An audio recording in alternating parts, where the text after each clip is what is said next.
Welcome back. Welcome back. We on the season 2 talking cash shit. Hope you caught us last week. Yeah. I'm Jeff Knows Money. I'm Mojo Hill. Y'all make sure if you didn't catch last episode, go back, check that out. Check it out. We'll put a link to it. We'll put the link down in the description box. Yeah, because this episode is based on last episode. So you got to do your homework. Go watch that one. Then check this one out. Now, last episode, we went over the myth of the black buying power. And just to give you a quick review, CNBC ran a segment, first day of Black History Month. They piled on black folks. Way to start it off, guys. And basically told us that black folks have all this buying power. And we shouldn't be behind like we are in net worth. Like I said, go back, check the episode out if you need a breakdown. We told you how that CNBC segment was misleading. And at best, it was disingenuous. And then they brought on black businessmen and women and celebrities to tell black people what we have to do to close the wealth gap. And everybody has the same answers. Buy real estate. Stop spending money on Jordans and designer clothes and save more and invest more. Stop me if you didn't heard all this shit before. But the problem was, if you found the report that CNBC segment was based on, we really aren't spending our money frivolously or reckless. 80% of our spending is on necessities: housing, transportation, utilities, healthcare, groceries, so on and so forth. So the cliche answers that they gave you, they're only half right. You got some key steps that are missing. So today, we are giving you the breakdown on some simple things you can do to beat the wealth gap. Coming up next. You getting ready to be a rich nigga. So, the wealth gap has been plaguing black folks since freedom. Yeah. And seems like every other week, somebody's throwing it up in our face, talking about how far we are behind white people, or just whatever, however you want to calculate it. And it's also presented as if nobody has any idea how it was created or where it came from. It just exists, and it just appeared somewhere, and we were just behind all of a sudden, and nobody knows how the hell we got there. Oh, no. Just clean out of thin air. At some point when we had the meeting, white folks think all of us have like some kind of meeting where we get together and like somehow we voted on being behind. Like, Yep. you know what? You know what, cuz? We just gonna fall back on that one. We nipping on the buds of catching them, and we too close. We just gonna fall on back. But like, I don't want to win, bro. I'm gonna nail this at the 2. I ain't even trying to get in the end zone like that. Let's fall. Matter of fact, I'm not even gonna get to the 2, man. Let's go backwards. Let's go backwards. Yeah, I like the, I like the way struggles fits me. It feel good. Let me do that. Just that adversity just get me energized in the morning. Just get my day started. Just something about waking up with the weight of the world on your back that just really inspires me. Just that whole angst and anxiety of how am I? Just pushes me on forward. No, I like being behind on bills. No. Keep me want to pay them when I'm behind on them. Yeah, boy, look, you ain't never worked so hard as you have to when you know it ain't no heat. Just I gotta make something happen because it's getting cut off today. I just love that structure. You know what I'm saying? They stay on top of me. I need that structure in my life. Yeah, help me stay in shape. I woke up this morning and saw my car being towed, so I walked to work. There's self-improvement there. Yeah. So, again, they just act like we like struggling, we like being here, so we just put ourselves here. And then when they want to talk about how you close the gap, it's the same stuff every single time. Very little details, but it's the same. And, stop me if you've heard it before. Save your money. Invest. Cut your spending. Cut down on your spending. And the biggest one. What the bigger? Buy a house. Home ownership. Buy a whole house. Yep. Mind you, we just getting by. But somehow, buy a house. And all we ever hear, home ownership is the gateway to generational wealth. And that's all we ever hear from the media and the other so-called financial experts. And according to these experts, lack of home ownership among black folks is what's driving the wealth gap. And to me, that's half true because I really feel like before we even get into this, the wealth gap existing is what is driving the lack of home ownership. Right. Because last time I checked, you just can't go buy a house. Like you gotta have some money to put down. Yeah, you gotta have some coins. Yeah, you gotta cover some clothes. And nigga, you have to have wealth to do this. Yeah, you gotta have something. Yeah, like ain't no. I sure want that house. I just- wonder if they'll let me get it. Just sign right here, bro. Move in tomorrow. Nope, it don't even work like that. Well, you got all kind of fees you got to pay. Lawyers got to be paid. You got to do title searches. You got to prepay taxes and insurance. Right.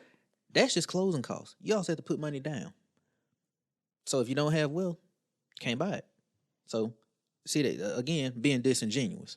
But here's the problem with why I say this is kind of half truth. And everybody says we need to start making sure black people own houses.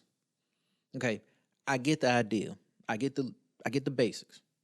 If I buy a house, that house will appreciate in value. And then I can pass this appreciating asset on to my kids. It's about how it works, right? Correct. Okay. Now let's dive into that and let's really look at how this plays out. Mojo, if I buy a house today, can I pass it on to my child tomorrow and it be of some substantial value from what I paid for it? No. Exactly. About how many years do you think I would have to be in that house for it to get to the point where it is now appreciated so much that it is something that my child can really inherit and it can be a substantial asset to them? Depending on the length of your mortgage, you're talking about 20, 30 years. Bingo. So this is a very long-term play. Number one, and it's not cheap to do. Again, we already laid out for you, there are costs involved with buying a house. Once you're in the house, you still have to pay the monthly mortgage, Check. taxes, Check. insurance, Check. and then there's maintenance. AC go out, that's on you. Roof, you. Pipes, you got that too. And if you look at a 30-year mortgage and see what you actually paid in interest, you pretty much paid double. Like if you bought a house for 100, at the end of that 30 years, you paid 2 something to pay off your 100 plus the interest to that mortgage. And here's the other thing. What are the chances that that house 30 years from now is still in a desirable part of town? I don't know. The way they do a redlining and how the demographic change from, you talking about 20, 30 years, every 5 years. Come on now. Ain't no guarantees. So, possibility, I bought a house for 100,000 and 30 years from now, my neighborhood might be trash.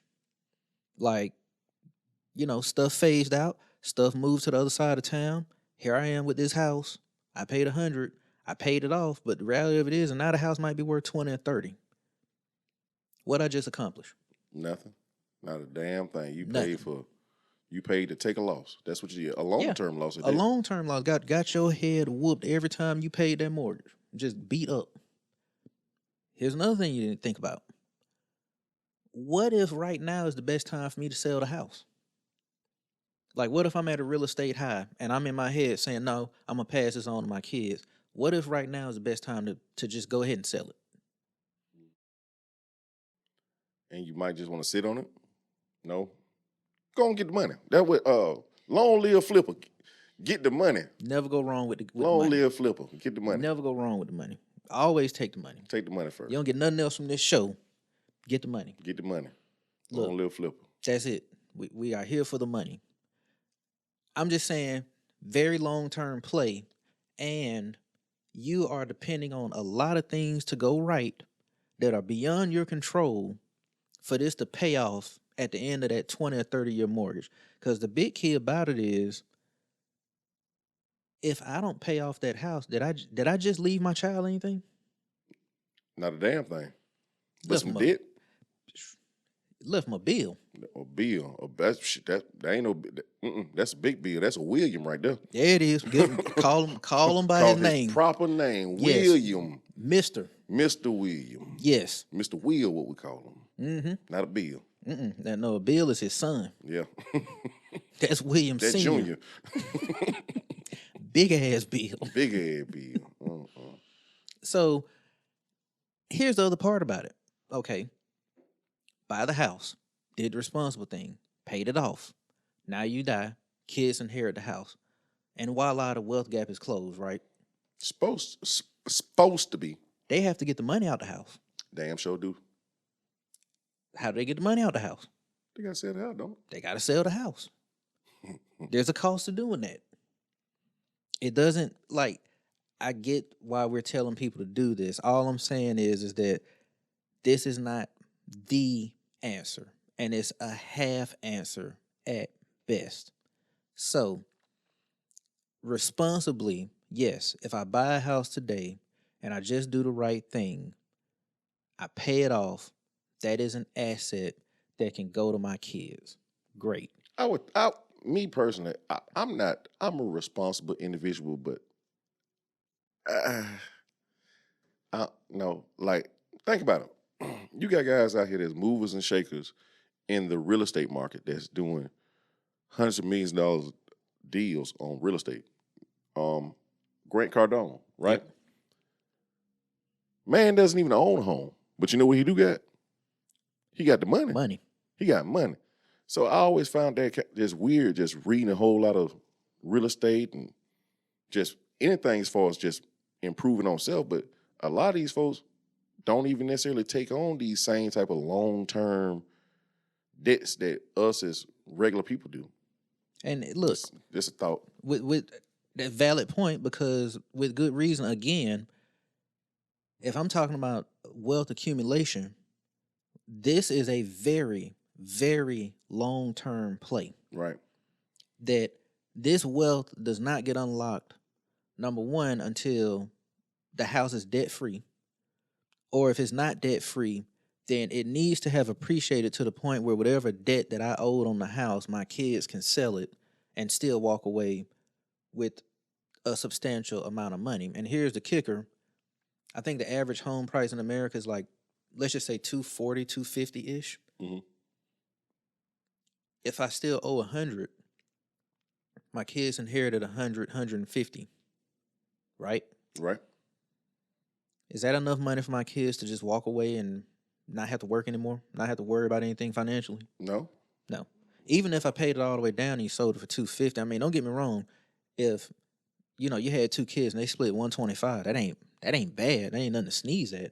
They still got to take their ass to work on Monday. Right. Even if you gave them the house and they stayed in the house, the one thing they still have to pay is what? Taxes. Maintenance. Utilities. So you cut down a lot of their costs, but it's not a cash out unless they sell the house and right.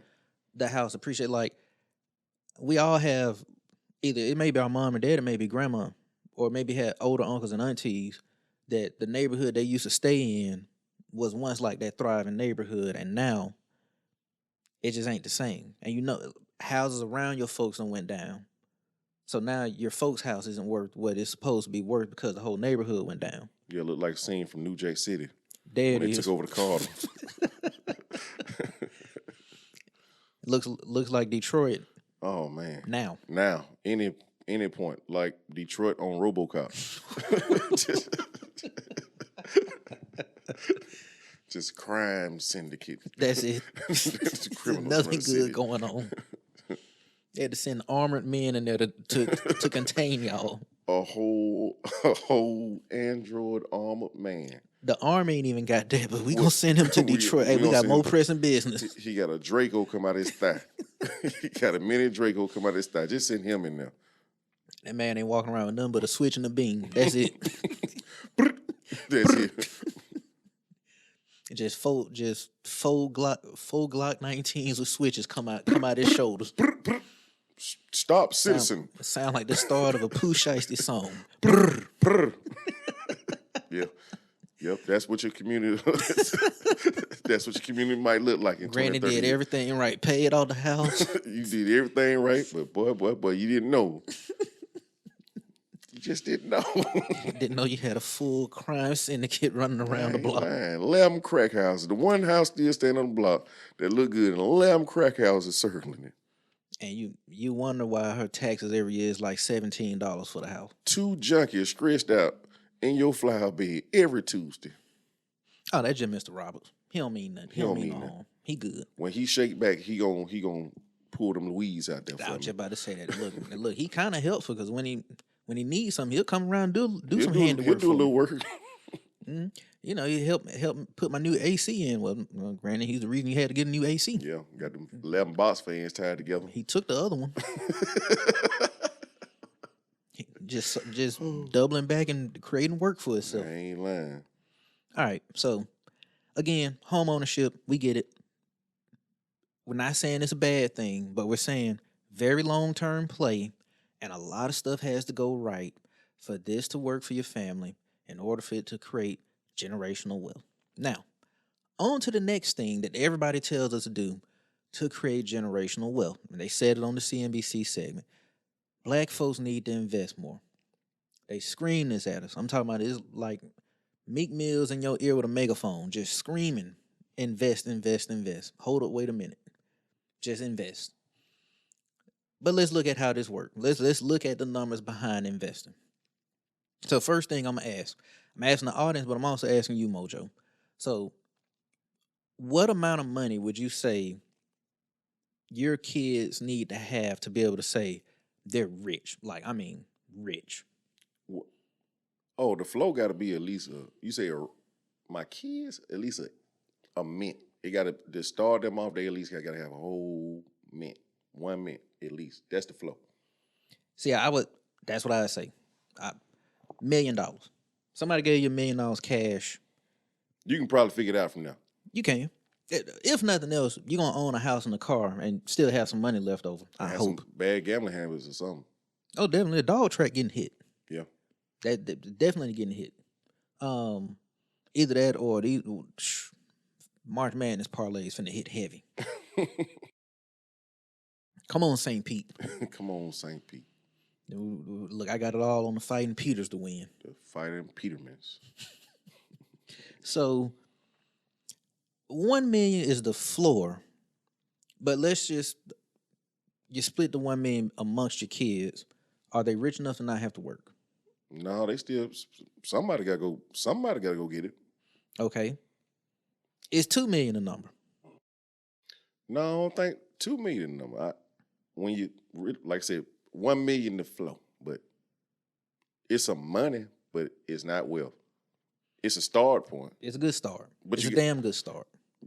You're gonna have to do a little juggling, a little finessing. Might have to do a little kick down if you blow through it too fast, but but it's a start. 2 million is a start. Yeah. But so it's still close to the flow though. So here's my thing.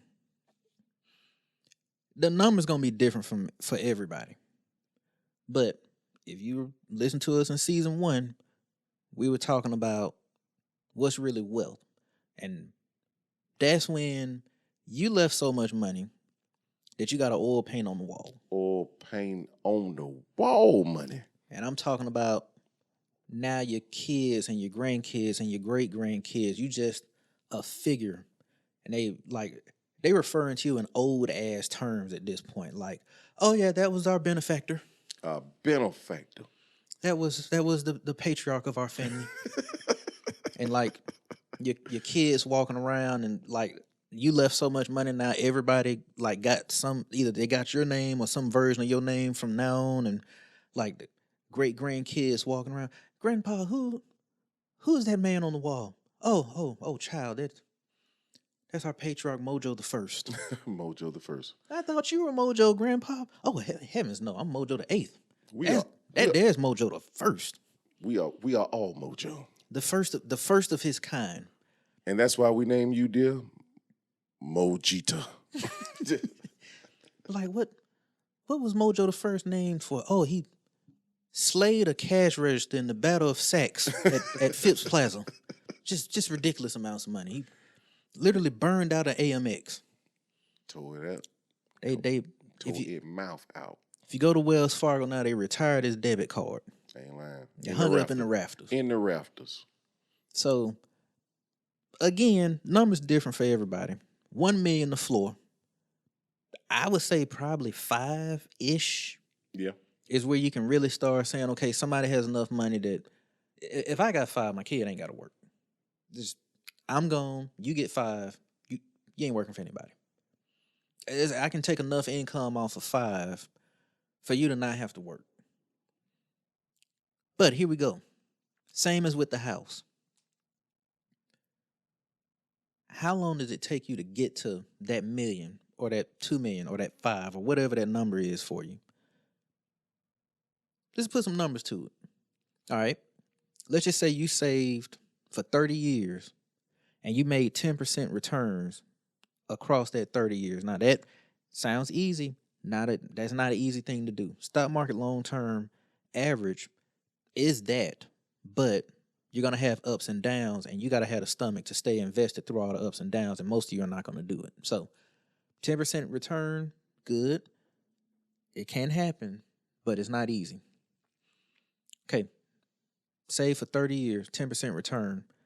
To get $1 million, you have to put $450 a month away. That's to get $1 million over the course of 30 years.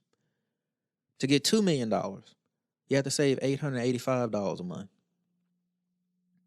To get $5 million, you gotta save $2,210 a month. Those are house note numbers. I ain't lying.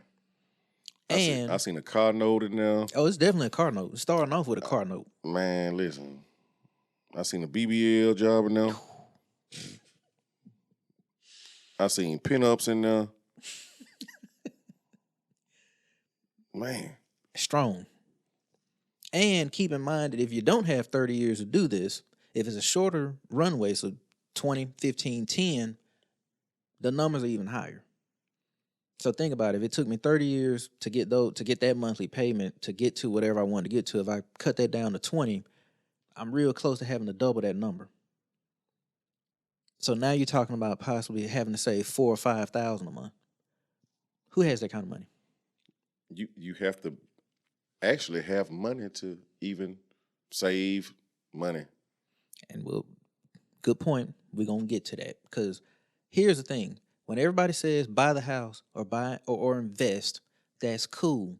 It does work. But these are long-term plays, and we are making one grand assumption here in all of this working. And that assumption is longevity. Longevity. You have to actually be here to put this in place, execute it for 30 years and see it through, to then pass this on to your kids. So what happens if you go and buy that house and you do everything right, and 5 or 10 years in, you die? What are your kids getting? More than likely, they're getting debt. Right. Long-term appreciation on a house is not that high. The historical average on housing appreciation is actually less than 1%. Even in aggressive forms, they're going to say it's about 3.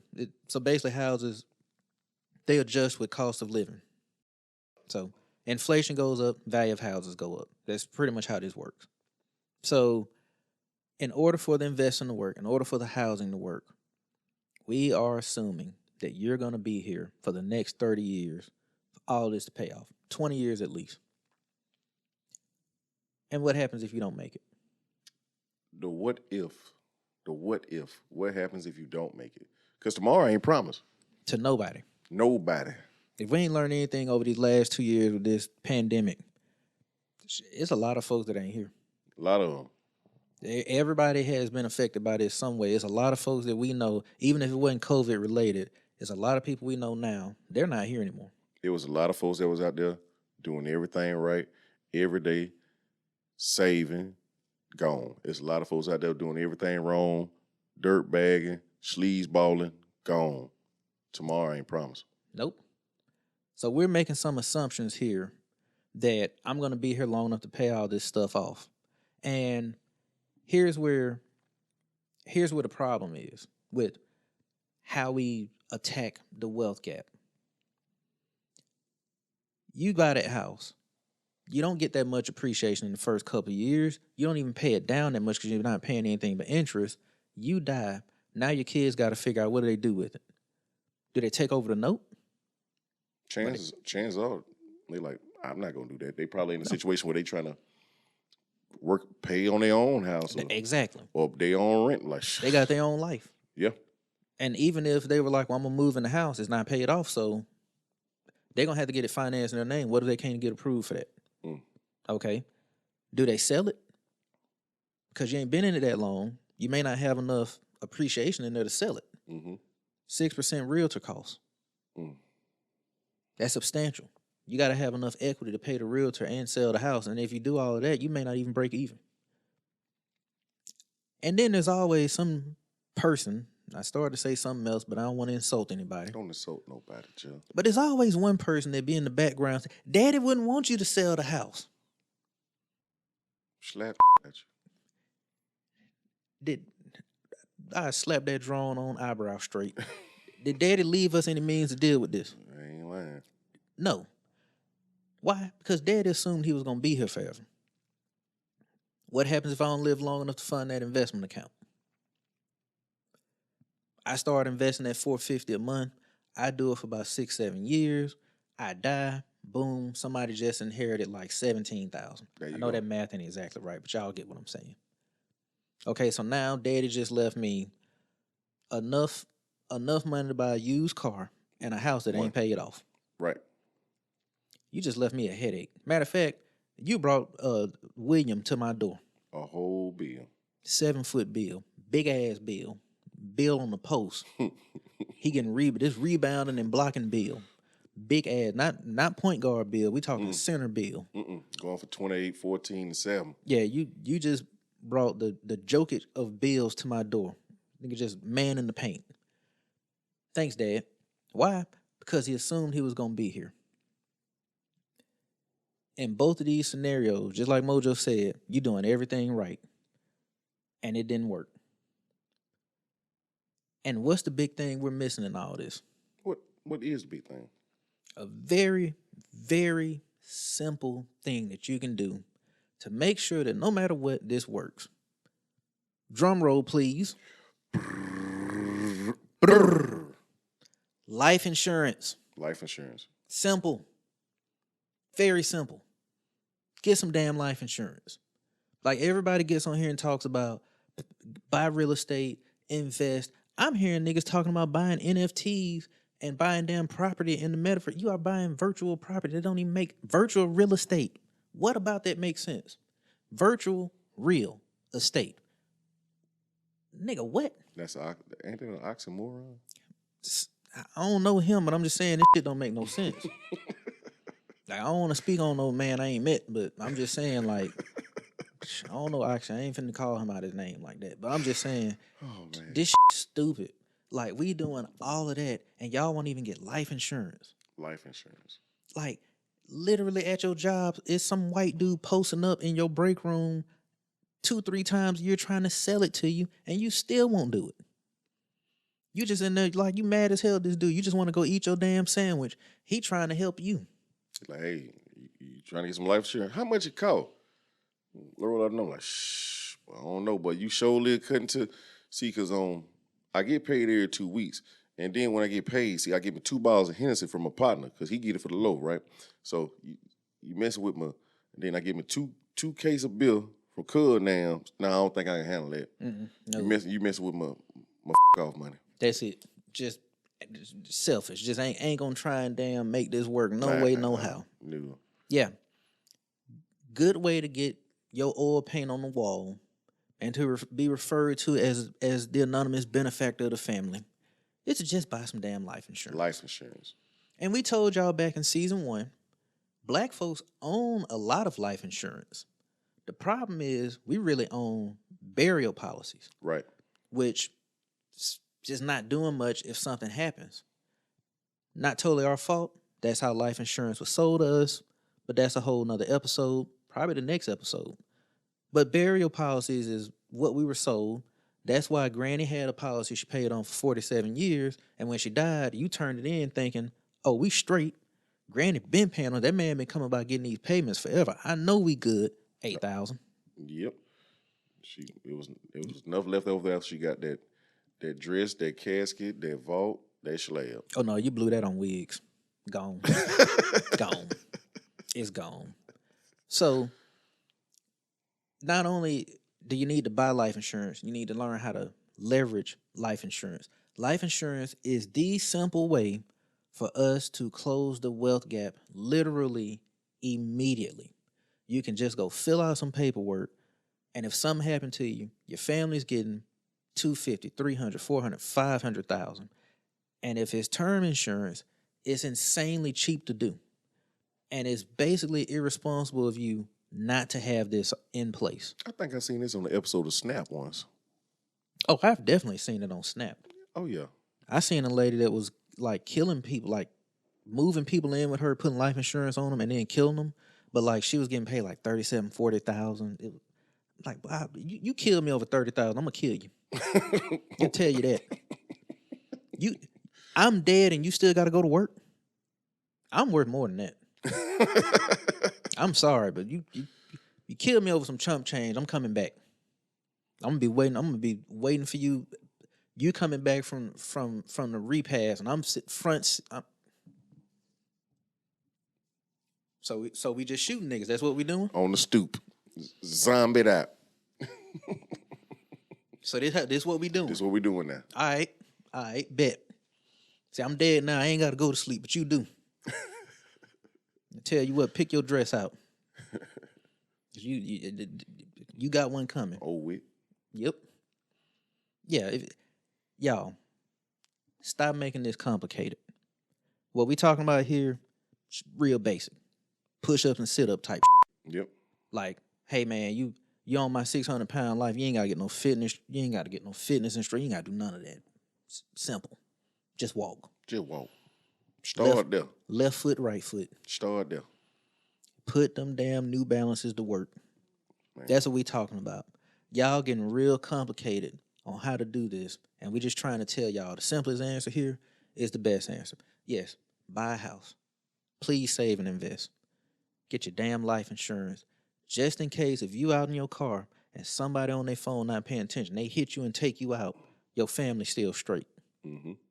Because the assumption you're making here is time, that you're going to always be here. And we have learned that ain't the case. Kobe Bryant did everything right. Yep. The man didn't even drink. He didn't eat bad. Gone. On some fluke. And that happens every day. You want to close the wealth gap? Very simple. Buy your life insurance. And to go back to the point that Mojo made, for God's sake, would y'all please make as much money as you can possibly make? Because you can't do none of this shit if you ain't got extra money. Go get the money. Why do you go to work, Mojo? To get paid. He ain't say nothing about no self-fulfillment. Nope, I ain't trying to earn employee of the month, week, year, none of that. Nope. Pay. I don't go to work. I go to work to get paid. It's a difference. So, gave y'all a very simple step, people. Life insurance. Before you start trying to invest and do all that, please get some life insurance. And next week, we tell you how. We tell you what kind, and we tell you why. We get into the numbers on life insurance next episode. I'm Jeff Knows Money. I'm Mojo Hill. We out.